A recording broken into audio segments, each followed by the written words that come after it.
Hello and welcome to this short guide for parents on how maths works at MCPA. I'm Alex Reid, Vice Principal and Maths Lead. The aim of this video is to help parents understand how maths is taught here and to show parents how to help at home. Here at MCPA we teach maths using a Singapore-style mastery approach. We follow a scheme of work called Maths No Problem. But what is a Singapore style? It's an approach to teaching maths based on the Singapore mathematics curriculum, which is very successful and involves a concrete, pictorial, abstract progression. We'll come onto that in a little bit.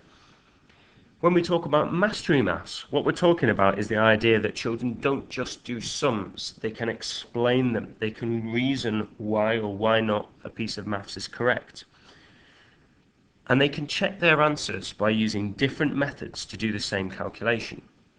So, examples of mastery questions which you might use with your children. After they've done a bit of maths, you might say to them, how can you prove that your answer is right?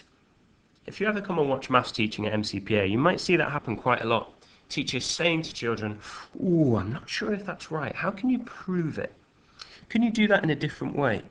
Can you explain how you got that answer? And what would happen if I changed the 3 to a 2, for example, in that calculation?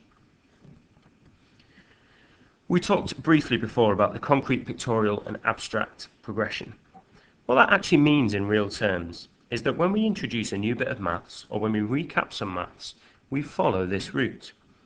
Concrete is where we do the maths using objects, such as blocks. If you were doing that at home, you could use anything, Lego bricks, pieces of pasta, bits of dough, anything.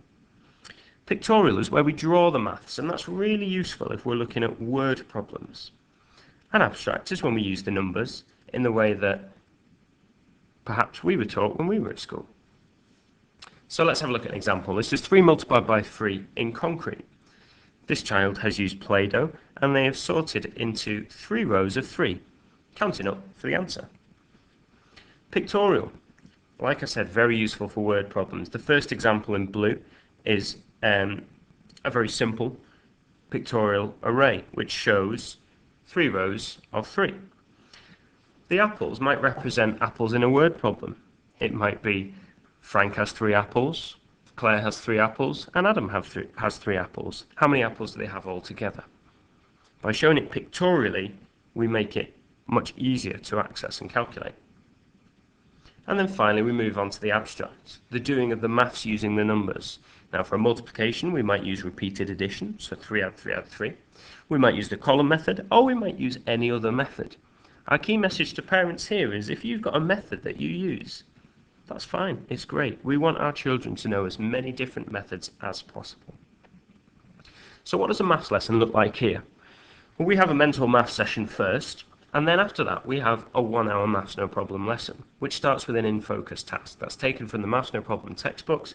Children look at the question, they discuss it, and they have a go at solving it. We then move to the teacher input and the guided practice, followed by children completing work in their workbooks and a mind workout, where children are really prompted to think about the mastery level bits of mathematics. So as a parent, how can I help my child at home? If you are flummoxed by Singapore maths and the fact that it might all look a bit different to when you were at school, don't worry. Times tables are absolutely key, and they definitely haven't changed. By the end of year 4, children should know up to 12 times 12, so practice times tables at home. Rapid recall of number facts is great too, and it's good fun. It could be a little competition between brother and sister, or between uncle and brother. Support children with their homework using the concrete, pictorial and abstract progression. So use bits at home, that might be Lego bricks or anything else, to help your child to access the maths on a concrete level first. And most importantly for me, show your child that you're not scared of maths. Please don't say to your children, I found maths really difficult at school and I've never really liked it and I don't use it anymore. Say to them, I found maths really challenging, but I really enjoyed the challenge. And help them to enjoy the challenge too. So where can parents get more help? Pop on our website, mcpaacademy.co.uk/maths. There are links to videos on there to some of the bits of maths that we might not have seen before, such as bar modelling or using arrays and tense frames. Those videos are taken from YouTube, from the Maths No Problem channel on YouTube, so you can access them there as well, and there are many, many more. And in the live session, we took questions. But if you do have any questions, if you're looking at this and thinking, I'd like to know more, please visit the website, have a look around the page, and if you've got any further questions, just get in touch. You can contact us in the school or drop me an email on a.reed@mca.manchester.sch.uk.